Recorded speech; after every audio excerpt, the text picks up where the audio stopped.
if I'm contributing to the team, I'm doing my job, man. You know, if we're winning, I'm contributing to the team. I'm doing my job. But now you need to understand, if my role is to go out there and make plays, then I need to go out there and make plays. And my role is I'm on special teams. I need to run down the kickoff, make a tackle, you know, so our defense can keep them in the black zone. That's my job. Well, what is going to be your role this year? Obviously, you had Gallen and Funches. Who are the guys left? Now, what are your expectations to be your role? Oh, yeah, definitely. Make plays. And still, if I'm put on special teams, do the same thing. But I think I'm going to have a bigger role in terms of the wide receiver position. My coach knows that. Coach Nussmeier knows that. Coach Hoke knows that. I know that. And so I just need to step up to the plate. What's the feedback that they're giving you?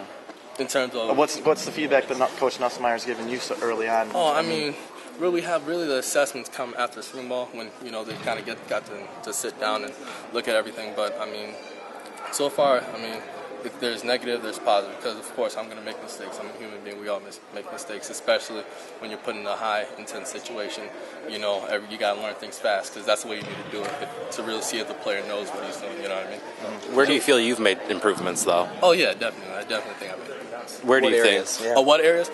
Oh wow, just understanding the game of football, really reading defenses, like I told him earlier, route running.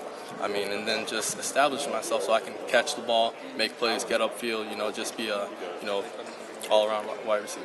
Amara just ran off. It's the first time we've seen him at least running around in 2 years. Yeah. What was last year like for him? I mean, you guys came up together. Mm-hmm. What was it like for him to go through that injury? He's talked about it frustrating a little bit. You know, yeah, man.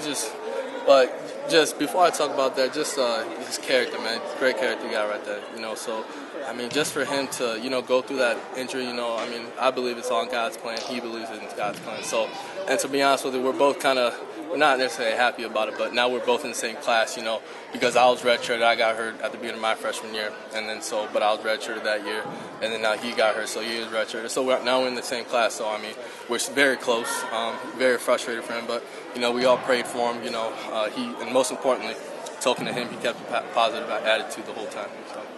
I mean, you went through kind of a similar deal freshman year. Yeah. What kind of advice did you have for him? Keep your head up, man. You know, and then, like, you playing football isn't everything.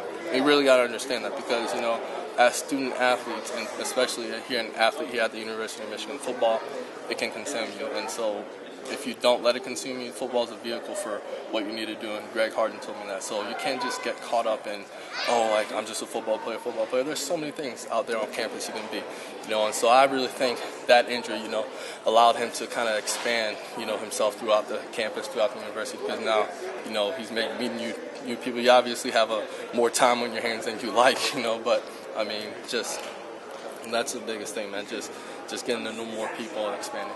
Have you talked with Devin or Shane about possibly doing some off-season, maybe route running, some throwing? Because I know that Gallen did that with Devin last year. So is there plans of that, maybe going up to Pioneer, doing something like that? I mean, we do that now, actually, too. You know, whenever we have free time, you know, Devin, you know, always giving us a hard time. He's graduated, so he has more free time than we would probably have or whatever. But, I mean, just, you know, if he's here on a Tuesday afternoon, you know, we're not doing anything.